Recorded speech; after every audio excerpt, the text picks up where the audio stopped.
자, 이스라엘 민족은 가데스에서 하나님을 불신하는 반역을 행함으로써 38년의 기간 동안 광야 방랑 시대를 맞이합니다. 자, 그때의 이야기를 기록한 것이 민수기 15장부터 20장까지예요. 어떤 분들은 19장까지로 제한을 하는 분들이 있는데 제가 쭉 보니까 19장은 아니고 20장까지가 바로 그 시대의 이야기를 기록하고 있습니다. 그래서 쭉 보세요. 15장부터 어떤 내용이 쭉 나와 있는가. 앞으로 여러분이 강의할 내용이에요. 오늘 첫 번째 15장 제사 규례 등 율법의 재검토 이 부분만 다룰 것인데, 그 다음에 16장에는 고라가 반역을 하고요. 17장부터 19장까지는 챕터 3개에 걸쳐서 제사장의 직무에 대해서 이야기하고요. 그리고 20장에는 미리암의 죽음, 무리바 물사건, 또 마지막에는 아론의 죽음까지, 여기까지가 38년 동안에 일어난 사건들이에요. 근데 여러분, 지금까지 1년 몇 개월 동안, 수개월 동안 이스라엘 민족이 지나가면서 출애굽기, 레위기, 민수기, 지금 14장까지 굉장히 많은 챕터들을 그 1년 몇 개월 동안에 일어난 일들을 다뤘잖아요. 근데 38년 동안 일어난 사건들을 다룬 게 여기밖에 없어요. 요것밖에 없어요. 더군다나 이것저것 다 빼고 진짜 본격적인 어떤 사건을 이야기한다면요, 16장에 있는 고라의 반역 사건이 밖에는 뭐 그다지 주목을 끄는 사건이 없어요. 그러니까 38년 동안 만약에 기자가 있다. 지금 1년 몇 개월 동안은 기자가 굉장히 바빠가지고 이것도 보고하고 이것도 기록하고 막 신문 기자가 막 해가지고 막 보고서를 써냈는데 38년 동안은 거의 놀았어, 이 사람도. 민수기 16장에 있는 고라 사건만 지금 보고를 하고 있습니다. 그만큼 이 38년 시간이라는 것이 하나님 앞에 잊혀진 시간이라는 사실을 여러분이 아시기 바랍니다. 자, 그런데 이제 본격적으로 이제 15장부터 38년 방랑 시간이 들어갔는데 그 첫 번째에 뭐가 기록되어 있냐? 갑자기 뜬금없이 하나님은 제사 제도를 얘기해요. 정말 이렇게 생각지도 못한 이야기를 꺼내십니다. 그러니까 제사 제도를 비롯해서 이미 레위기와 출애굽기에서 다뤄드린 여러 가지 율법 조항들을 다시 언급을 하십니다. 이미 다 말씀하신 건데 한 번 더 그걸 끄집어내가지고 제사 제도부터 시작해가지고 여러 가지 율법 조항들을, 규례들을 다시 한번 언급을 하십니다. 특히 제사 제도 같은 경우는 여기 민수기 15장에서 언급하는 제사 제도는 또 뒤에 또 초실절도 나오는데 지금 뭐 하라는 것도 아니에요. 민수기 15장 1, 2절 한번 읽어볼까요?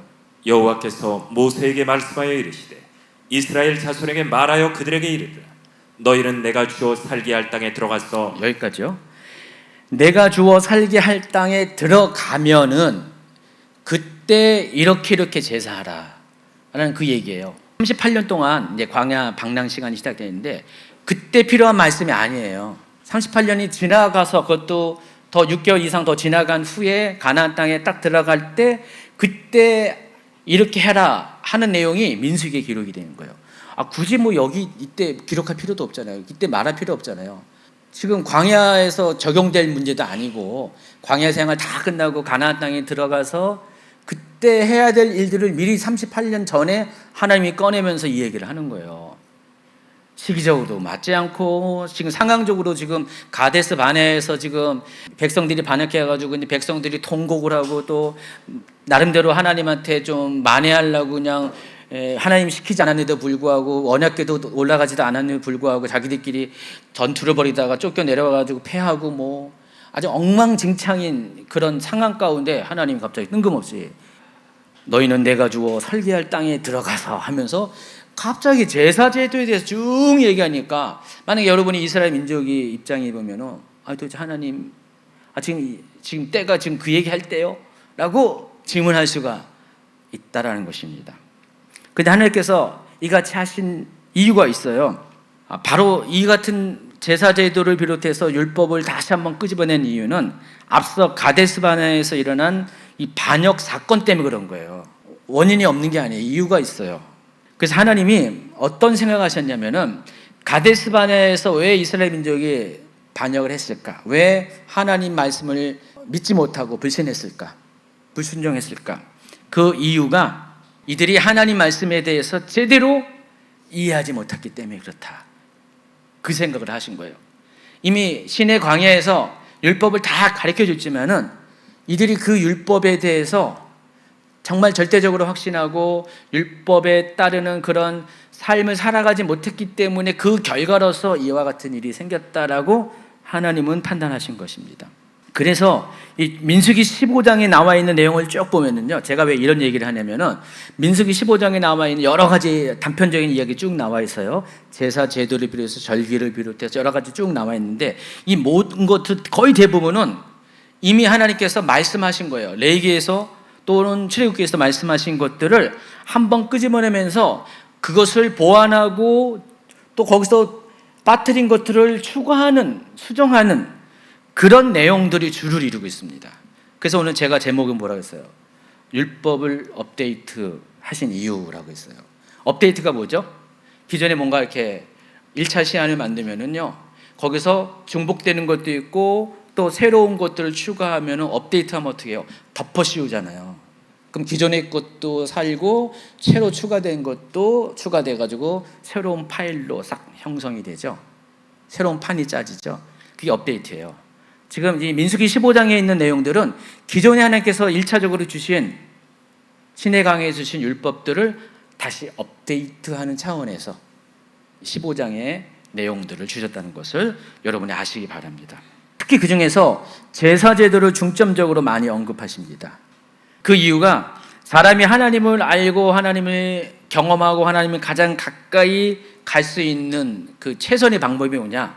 예배를 통해서이거든요. 그래서 하나님은 이스라엘 민족이 결국은 다는 아니지만은 이스라엘 민족이 하나님을 불신했던 그 이유의 가장 큰 원인이 하나님을 제대로 알지 못한 까닭이었고, 그것을 해결하기 위해서는 제사 제도에 대해서 더 분명히 가르쳐 주심으로 인해서 더 확실하게 제사를 드릴 수 있도록, 하나님 앞에 예배 드릴 수 있도록, 그런 차원에서 바로 가데스 바네 사건이 터지자마자 제사 제도를 다시 끄집어내서 반복적으로 추가적으로 보완해서 업데이트 시키는 그런 지금 일을 행하시고 계시다는 것입니다. 좀 더 긴 시간을 보면은 이스라엘 민족이 마침내 가나안 땅에 들어가서 농사를 짓고 살아가는 삶을 살게 되면은 그때는 기존의 그 급한 삶을 살 수밖에 없어요. 하나님을 예배하는 것을 소홀히 할 수밖에 없게 됩니다. 그래서 결국 그것으로 인해서 이스라엘 백성이 또다시 가데스 바네아에서 행한 실수를 반복할 수도 있기 때문에 하나님께서 가데스 바네아 사건이 있자마자 이 얘기를 꺼내신 거라는 것입니다. 실제로 역사가 증명하는 것이 이스라엘 백성이 하나님을 성실히 예배할 때는 민족적인 문제가 없었어요. 그러나 예배가 중단되고 예배가 소홀히 될 때는 그들이 하나님을 배역하고 이방신을 섬기는 문제들이 발생했습니다.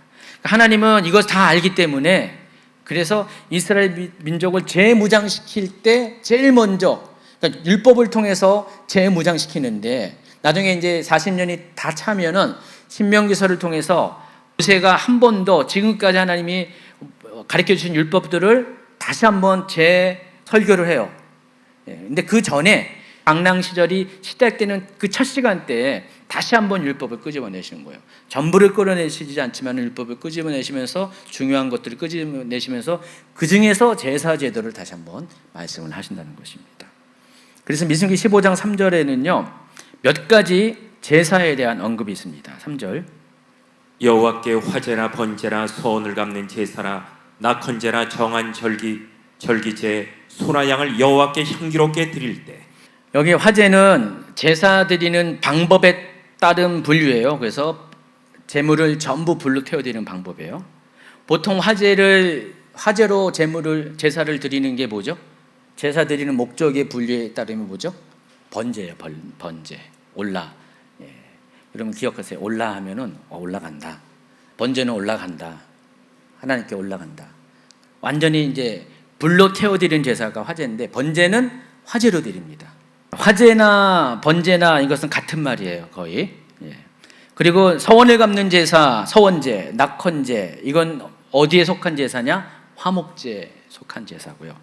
정한 절기제, 이것은 레위기 23장에 나오는 7대 절기에 드리는 제사를 말하는데, 여기에는 속건제를 뺀 나머지 모든 제사들이 쭉 나와요. 번제, 속제제, 화목제, 소제. 그래서 지금 여기 민수기 15장 3절은요. 속건제를 제외한 네 가지 제사를 드릴 때에 라는 것으로 여러분이 이해하시면 됩니다. 그런데 이 부분은 이미 다 레위기 23장에서 언급을 하셨잖아요. 그리고 그 앞에 4장부터 쭉 해가지고 제사 제도에 쭉 계속 줄기차게 말씀하셨는데, 근데 왜 똑같은 것을 반복하는 것처럼 제사 제도를 끄집어내시냐?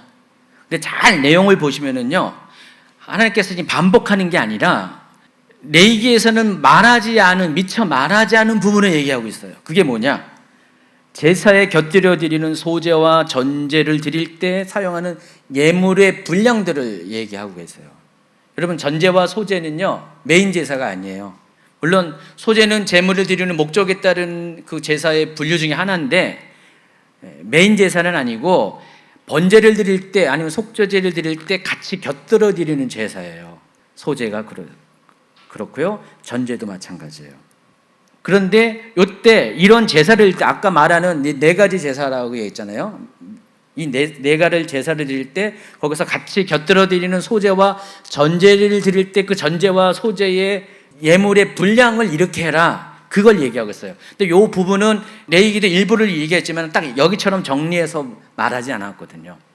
그 내용이 14절부터 쭉 12절까지 나와 있어요. 그러니까 12절의 끝에는 이렇게 말합니다. 너희가 준비하는 수요를 따라 각기 수요에 맞게 하라, 그렇게 말씀하셨습니다. 그래서 위에 있는 내용을 표로 정리하면 이런 거예요. 6번 슬라이드 보시면요, 예물이 짐승입니다. 어린 양입니다. 어린 양을 드릴 때 소제물로서 가루는 10분의 1 에바를 사용해라, 2.3리터. 소제물로 드리는 기름은 4.1 흰을 사용해라, 0.95리터. 또 이때 드리는 전제는 포도주를 전제물로 드리는데 4분의 1 흰을 사용해라, 0.9리터. 순양을 드릴 때는 또 이렇게 전제와 소제물이 이런 분량을 해라. 또 숫송아지를 드릴 때는 이렇게 하라. 그러니까 어린 양, 순양, 숫송아지 점점 그러니까 제물의 사이즈가 커지죠. 중요도가 커지죠.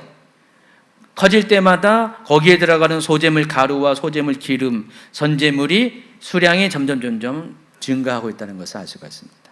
제가 뭔 말하는 거 아시죠?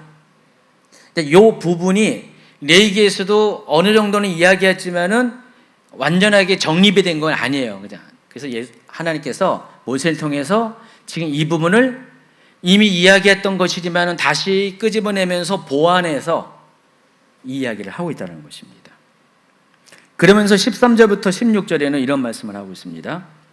누구든지 본토 소생이 여호와께 향기로운 화제를 드릴 때에는 이 법대로 할 것이요, 너희 중에 거류하는 타국인이나 너희 중에 대대로 있는 자나 누구든지 여호와께 향기로운 화제를 드릴 때에는 너희가 하던 대로 그도 그리할 것이라.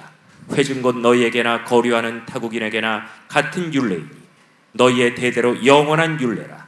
너희가 어떠한 대로 타국인도 여호와 앞에 그러하리라. 너희에게나 너희 중에 거류하는 타국인에게나 같은 법도 같은 규례이니라. 이와 같은 규례가 순수 이스라엘 사람들, 여긴 본토인이라고 이야기하지만은 이게 지금 이스라엘 민족이 가나안 땅에 들어갔을 때를 전제로 하는 말이죠. 아직은 안 들어갔어요. 거기서 살면은 거기서 수생한 사람들을 가리켜서 본토인이라고 부를 수가 있죠. 지금 이 상태에서 이들은 여기서는 이 광야에서는 이방인인데 그것을 전제로 말하는 겁니다. 그래서 이스라엘 사람을 가리켜요. 본토 소생을 말하는 것은 이 이스라엘 사람들이 여호와께 향기로운 화제를 드릴 때, 그러니까 번제를 드릴 때는 이 법대로 할 것이다. 지금까지 12절까지 한 대로 그대로 하라는 거예요. 근데 이스라엘 사람만 해당하는 것이 아니라 이 규례가 너희 중에 거류하는 타국인이나 너희 중에 대대로 있는 자, 제가 예전에 어느 부분에서 출애굽기 강의할 때 말씀을 드린 거 알고 있는데, 거기 히브리어에 보면은 외국인이라는 개념이 두 종류가 있다고 그랬어요. 잠깐 왔다 갔다 하는 그런 외국인이 있고요, 아예 눌러 사는 외국인이 있다고 그랬죠. 단어 표현이 다르다고 설명했는데 아마 기억나실 분들은 기억날 겁니다. 요즘식으로 말하면 이겁니다. 혈통적으로는 한국 사람이 아니고 저기 동남아시아 사람입니다. 우리 캄보디아 가니까 캄보디아 사람입니다. 근데 이분이 한국에 들어와 가지고 1년, 2년, 뭐 5년 오래 살아요. 그러다가 어떤 분들은 영주권도 받을 수가 있죠. 바로 이런 사람. 오늘날 우리 한국은 영주권 받는 사람은 지방선거 투표권까지 있잖아요. 그렇잖아요. 지방선거 투표권까지 있잖아요. 아주 그와 같은 법적 지위를 받는 사람들을 말하는 겁니다. 그러니까 하나님도요, 벌써부터 그걸 허락하신 거예요. 3,500년 전에 그걸 허락하셔가지고요, 순수 혈통의 이스라엘 사람뿐만 아니라 외국인이지만은 이스라엘 사람들과 공동체에 섞여 살면서 대대로 살아가는 사람들, 여기서 오랫동안 살아가는 사람들에게도 이 법은 동일하다라고 했습니다. 이 법은 동일하는 것은 이들도 제사를 드릴 수 있다 없다. 우리가 언뜻 생각하면은 이스라엘 사람 유대인들은 이방인들에 대해서 굉장히 배타적으로 알고 있는데, 현대 유대인들은 좀 그런 경향이 있어요. 근데 하나님의 법에 의하면은 그렇지가 않습니다. 배타적이지 않고 그들을 수용하십니다. 단 전제가 있어요. 이와 같은 법을 적용하기 위해서는 비록 외국인이라도 이스라엘 남자와 같이 할례를 해야 합니다. 할례를 하지 않으면은 여기에 적용되지 않아요. 근데 할례가 뭘 의미한다고 했죠? 이스라엘 민족의 정체성을 의미합니다. 할례를 통해서 자기가 이스라엘의 DNA를 본인이 스스로 인정하는 겁니다. 자기가 하나님의 백성이라는 것을 인정합니다. 이 할례가 언제 시작했어요? 아브라함 때 시작했어요. 창세기 18장에 나오죠. 하나님께서 아브라함과 할례 언약을 맺었어요. 할례를 통해서, 할례를 받으면은 이 하나님의 백성으로 하나님이 인정을 하신다고 할례 언약을 맺었어요. 그래서 이 할례는 뭐예요? 하나님을 믿는 믿음의 고백이에요. 그것을 우리식으로 말하면은, 우리가 이제 믿음의 고백을 했으면은 세례, 침례를 받잖아요. 그와 똑같은 거죠, 거의. 우리식으로 하면 침례를 받는 거예요. 이번에 수련회 때 침례를 받는 분이 있잖아요. 그게 지금 여기 지금은 할례를 받는 것과 똑같은 거예요. 그러니까 침례는 그냥 받으면 안 돼요. 명확한 신앙 고백을 가지고 해야 돼요. 그래서 침례 받기 전에 그거 다 한 번 더 확인하고 침례를 받게 할 겁니다. 만약에 그게 고백이 안 되면은 침례 못 받아요. 침례와 동일한 의미가 있다는 것을 아시기 바랍니다. 그래서 하나님은 처음부터 혈통을 기준으로 하나님의 백성의 정체성을 인정하신 것이 아니라는 사실을 아시기 바랍니다. 같은 신앙 고백을 하는 것을 기준으로 혈통이 달라도 하나님의 백성으로 인정을 했다는 것입니다. 이스라엘 예배 공동체에 들어올 수가 있었다는 것입니다. 자, 그런데 이 같은 원리가 신약에서도 동일하게 계승이 됩니다. 구약시대에 할례를 받은 사람은 누구든지 혈통에 관계없이 제사에 참여하듯이 신약시대에서도요, 그리스도와 합하여 세례를 받은 사람은, 침례를 받은 사람은 유대인이나 헬라인이나, 또 지금 갈라디아서 표현하면 종이나 자유인이나 남자나 여자나 모두가 그리스도 안에서 하나의 믿음을 가진 사람으로 인정하십니다. 갈라디아서 3장 26절부터 28절까지 읽어주시기 바랍니다. 너희가 다 믿음으로 말미암아 그리스도 예수 안에서 하나님의 아들이 되었으니 누구든지 그리스도와 합하기 위하여 세례를 받은 자는 그리스도로 옷 입었느니라. 너희는 유대인이나 헬라인이나 종이나 자유인이나 남자나 여자나 다 그리스도 예수 안에서 하나이니라. 29절은요 또 추가적으로 이렇게 말합니다. 너희가 그리스도의 것이면 곧 아브라함의 자손이요 약속대로 유업을 이룰 자니라. 아까 말씀드린 것처럼 창세기 18장에서 하나님께서 할례 언약을 맺으면서 할례를 받은 사람들은 아브라함의 믿음의 후손들이 되는 거예요. 하나님이 아브라함과 맺은 언약인데 그 믿음의 후손이 되는 거예요. 그래서 하나님께서 그때 이스마엘을 할례를 했잖아요.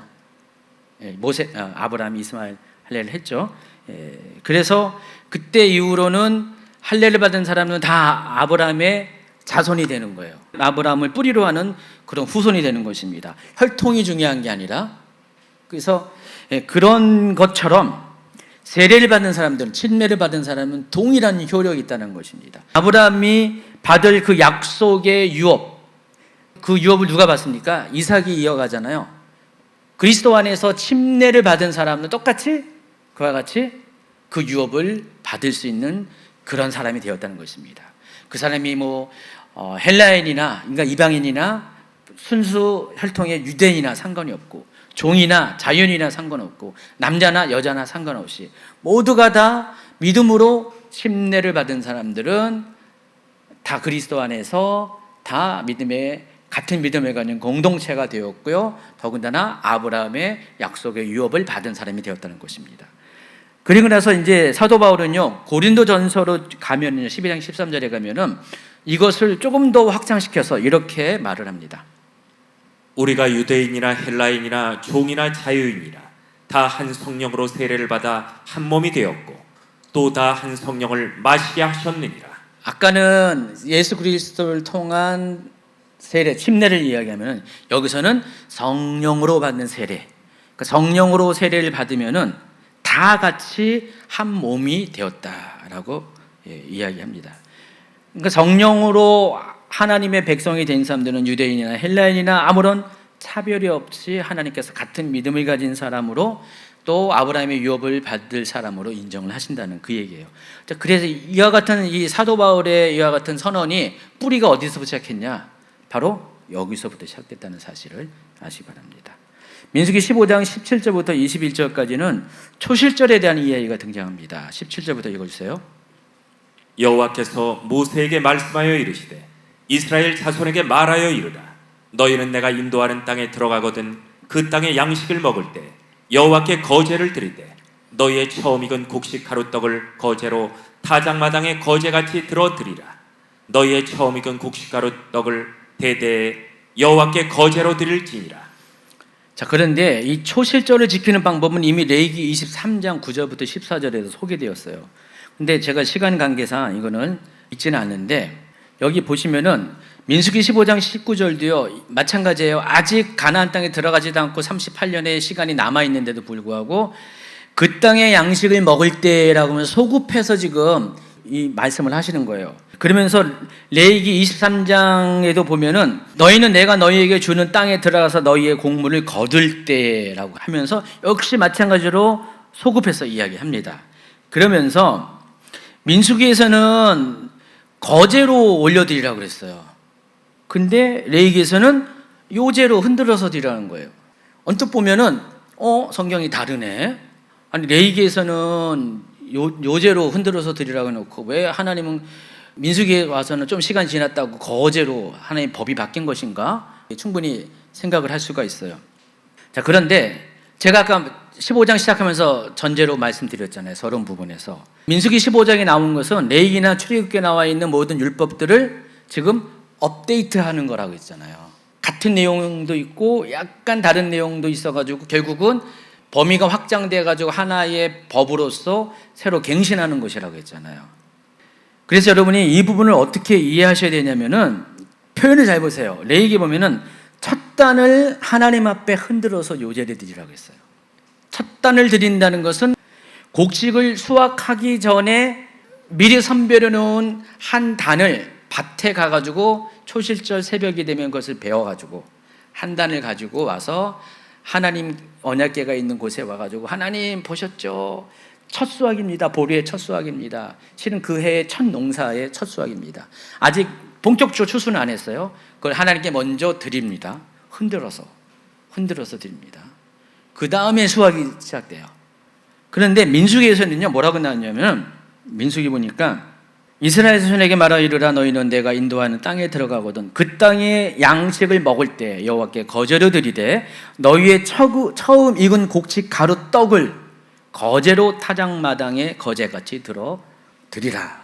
지금 레위기에서는 초실절의 그 제사 방법이 곡식 첫 단을 아직 추수하기 전에 첫 단을 하나님께 요제로 올려드리는 거면은 민수기에서 말한 것은 이미 추수가 다 끝났어.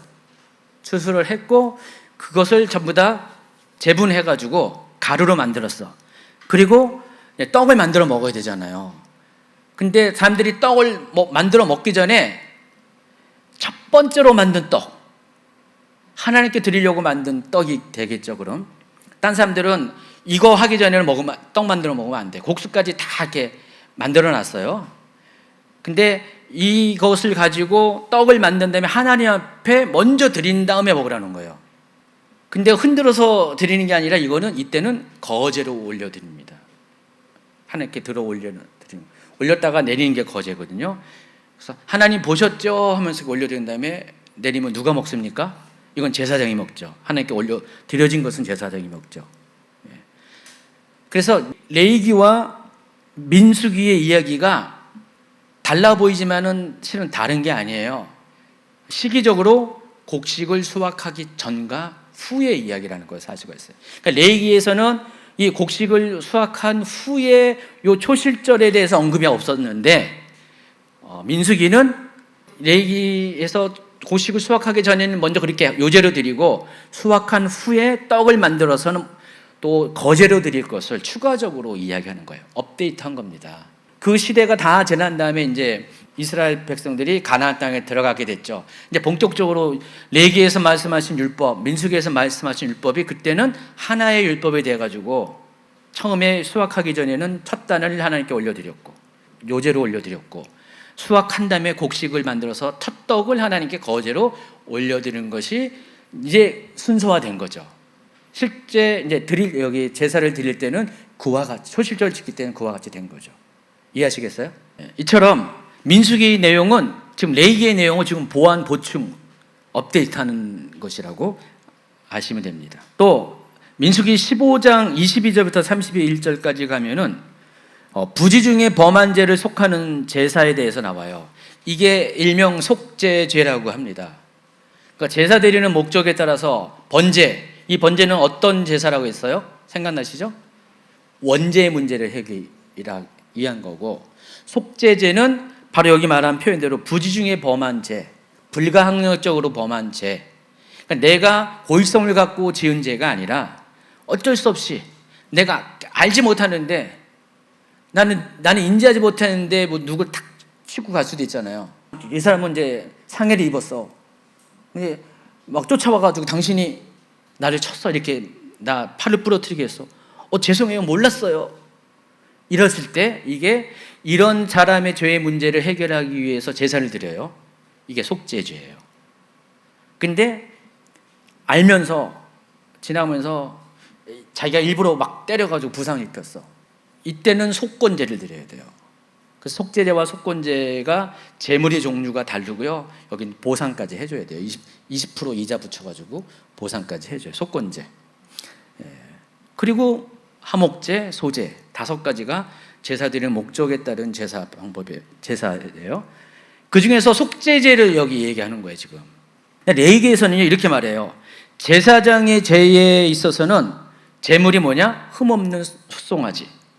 회중의 죄는 온 회중의 죄는 숫송아지. 족장의 죄는 흠없는 순년소. 평민의 죄는 흠없는 암윤소.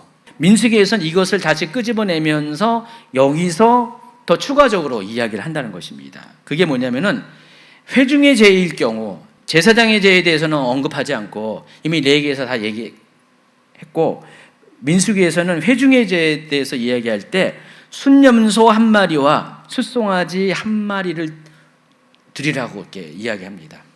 어떤 분이 이걸 또 보면서 이것도 헷갈리는 거예요. 아까 레위기에 보면은 온 회중의 죄를 속량하기 위해서는 숫송아지 드리라고 했는데 민수기에서는 회중의 죄를 속량하기 위해서는 순년소 1마리를 드리라고 그랬어요. 거기에다가 번제로 숫송아지 1마리를 또 드리라고 그랬습니다. 목사님 또 다르네요. 이 성경이 또 이상한 얘기 하네요. 레위기에서 하는 말과 민수기에서 하는 말이 또 다르네요. 여러분 이렇게 생각이 들잖아요. 그렇죠? 근데 잘 보시면은요. 뭔 차이가 있냐면은 레위기는요. 속죄제에 대해서 집중하는 상황에 지금 속죄제 이야기를 쭉 하는 거예요.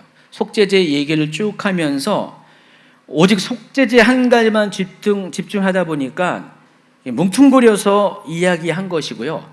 민수기에서는 실제로는 이와 같은 부지 중에 이런 죄를 지을 때는 속죄제만 드리는 게 아니라 번제도 같이 드리라는 거예요. 부지 중에 죄를 지을 때는 속죄제만 드리는 게 아니라 번제도 드려야 돼요. 그래서 속죄제 드리는 제물과 번제에 드리는 제물을 분리한 거예요. 근데 번제에 드리는 제물이 뭐예요? 숫송아지예요. 그리고 원래 속죄제에 드리는 것은 순년소 1마리라고 그랬어요. 그래서 레위기에서는 요 순년소 한 마리가 빠지고 번제로 드리는 이 순송아지 한 마리가 속죄제 제물로 기록이 되어 있어요. 근데 엄밀히 따지면 하나님은 지금 민수기에서는 요것들을 정리해 주시는 거예요. 정리해가지고 속죄제용으로는 순년소를 드리고 번제로서는 숫송아지를 따로 들어 이걸 세트로 속죄할 일이 생기면 부주징계 죄를 범할 때 속죄할 일이 있으면 이 두 가지를 세트로 드리라는 거예요. 근데 레위기에서는 세트로 드리라는 말이 아니고 그냥 속죄제일 때는 숫송아지 하나 드리라 이렇게 나온 거예요. 제 말이 뭔 말인지 이해하시겠어요? 이해가 되든 안 되든 간에 자지간 이렇다는 거예요. 중요한 것은 이것도 마찬가지로 업데이트하는 거예요. 지금 덮어 씌우는 거예요. 보완하는 거예요. 시간 관계상 나머지는 좀 읽고요. 여기도 마찬가지로 똑같이 본토인이나 또 타구인이나 이 규례는 같이 적용된다라고 했고 30절 31절에는 속건제의 제목에 관한 것을 이야기하면서 속건제의 제목도 마찬가지로 똑같이 이거는 알고 지은 죄이죠. 이것은 본토인이나 이방인이나 똑같이 같이 대가를 치른다 그 얘기를 하고 있어요. 그리고 나서 이제 32절부터 36절에는 안식일에 범한 자에 대한 징벌에 대한 그 규례가 나오는데 자, 이 부분도 이미 출애굽기 31장에 나와 있어요. 안식일을 지킬지니 이는 너에게 거룩한 날이라 하면서 그날을 더럽히는 자는 모두 죽일지며 그날에 일하는 자는 모두 그 백성 중에서 생명이 끊어지리라. 다른 데는요 그냥 회중에서 끊어질 것이다, 쫓겨날 것이다 라고 이야기하는데 안식일을 안 지키면은요 제대로 안 지키면 죽는다고 나와 있어요. 자, 이 부분은 지금 시간 관계상 제가 긴 얘기 못 하고요. 하지만 이렇게 출애굽기에서는 이렇게 나왔어요. 안식 규정이 나와 있는데 민수기에서는요 그 얘기를 하면서 실제적인 문제가 발생한 거예요. 실제 사례가. 그래서 이제 그 전에는 진짜로 안식일을 범한 자가 없었는데 지금 이제 수개월 지난 거잖아요. 시내 강야에서 지금 여기까지 오면 수개월 지났어요. 그때까지는 법은 주어졌는데 아직 실제 상황이 발생하지 않았어요. 때마침 실제 상황이 발생한 거예요. 아마 이 사람이 안식일 나는 사람들이 다 지내서 움직이지 않고 있으니까 사람들이 날 못 볼 거야 하고 그때는 카메라도 없으니까 혼자서 진영 밖에 나가서 나무를 하러 갔어. 아, 사람 없을 때 해야지 뭐 하면서 아마 가는 것 같아요. 근데 해필 또 누군가가 그걸 봤어. 그래서 이제 이 사건이 된 거예요. 그래서 이 일이 생기니까 모세에게 와가지고 이거 어떻게 처리해야 되냐. 출애굽기에서는 출애굽기 31장에 이런 사람은 죽이라고 했는데 그러니까 모세가 출애굽기에서 이제 말을 했는데 그럼 어떻게 죽이는가에 대해서는 아직 안 받았어. 하나님한테 그 방법에 대해서. 그래서 물어보는 거예요. 어떻게 할지 몰라서 지시함을 받지 못해서 그냥 가두어뒀다가 그때 35절에 보면은 여호와께서 모세에게 이르시되 그 사람을 반드시 죽일지니 자, 이 부분은 출애굽기 31장에서 한 말하고 똑같아요. 근데 그 다음에 뭐라고 했어요? 온 회중이 진영 밖에서 돌로 그를 칠지니라 하겠습니다. 업데이트 된 거예요. 그때요. 이해하시겠어요? 출애굽기에는 없는 이야기예요. 이제 마지막으로 옷단의 술에 대해서 이야기하겠습니다. 이스라엘 민족에게는요, 이스라엘 민족의 정체성, DNA를 느끼게 하는 몇 가지 눈에 보이는 도구들이 있어요. 제가 대충 뽑아보니까 할례, 그리고 테필린, 성구함이라고 있죠. 그냥 그림에 보면요, 이렇게 이마에다가 여기다가 하나님 말씀을 였다가 적은 종이를 돌돌 말아가지고 요 안에다 집어넣는 거예요. 그리고 여기에다가 손목이 기호 해가지고 글씨를 적은 것들을 끈을 쭉쭉 매는 거예요. 저게 이제 세트를 해서 테플린이라고 하고요. 그리고 키파라고 있습니다. 유대인들 남자들 머리 정수리를 덮는 거. 키파 보여주세요. 제가 유대인들 지난번에 가서 보니까 유난히 나중에 이제 키파를 벗는 모습 봤는데 전부 다 소갈머리가 없어. 오랫동안 키파를 쓰고 있으니까 이게 모근이 약해진 것 같아요. 저 키파. 그리고 또 뭐가 있어요? 탈릿, 기도보. 그리고 탈릿의 끝단에 양쪽으로 두 개 매다 놓는 것. 치치트. 찌찌트라고 발음도 하고 치치트라고도 발음하는데 이와 같은 것들이 대표적으로 이걸 보면 아 유대인이구나 라고 알 수 있는 거예요. 옛날에 유럽에서 그 2차 대전 때 그 나치가 유대인 학살을 했잖아요. 그래서 유대인을 확인하기 위해서 한 것이 보였을 것 같아요. 복장은 이제 어느 순간에 복장을 이제 싹 숨겼어. 유대인들이 안 죽으려고 이거는 눈에 띄는 것들은 복장은 다 이렇게 감췄어. 예, 이런 것도 안 하고 머리도 자르고 뭐. 근데 감출 수 없는 게 한 가지가 있어요. 예, 맞아, 할례. 그래가지고 바지를 내려가지고 할례를 한 걸 보고 유대인이구나 해가지고 잡아가가지고 죽이고 포로 수용소에 갖고 그랬습니다. 근데 이 5가지는요 전부 다 남자들에게 해당됩니다. 가끔 가다가 예배 시간에 보니까 우리 집사님 중에서 어느 집사님이 저기서 탈리 쓰고 있는데 건 남자들만 쓰는 거예요. 원래는. 예. 여기 상관없어요. 우리는 쓰고 싶으면 쓰세요. 근데 이스라엘은 원래 이게 다 남자들에게 해당하는 것입니다. 근데 이 할례와 테플린, 이 치치트는 성경적인 근거를 갖고 있고요. 탈릿과 키파는 그냥 유대인 전통으로 내려오는 것입니다. 근데 그 중에서 민수기 15장 37절과 41절 오늘 마지막 본문에서는요 치치트에 대한 이야기가 소개되고 있습니다.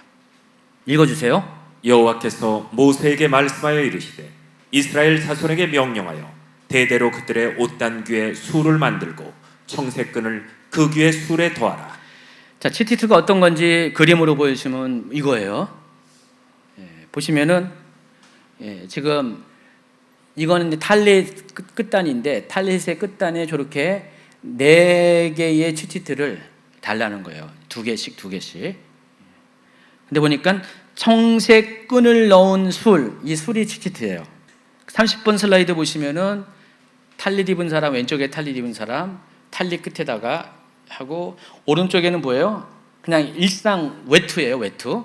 겉옷의 양쪽 끝에 저렇게 청색 끈을 집어넣은 술을, 치치트를 달고 다니라는 것입니다. 아까 전에 화면을 보여주세요. 치치트를 잘 보시면은요, 각 술마다, 치치트마다 8가닥의 실이 있습니다. 저게 8가닥에 잘 세워오시면 8가닥이라는 겁니다. 8가닥의 실이 있고 5개의 매듭이 있다고 합니다. 잘 보세요. 저 위에서부터 고리 부분부터 해가지고 하나, 둘, 셋, 넷, 5개 매듭이 있죠. 보이나요?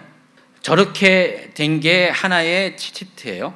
치치트인데, 근데 저 치치트는요 숫자값이 있어요.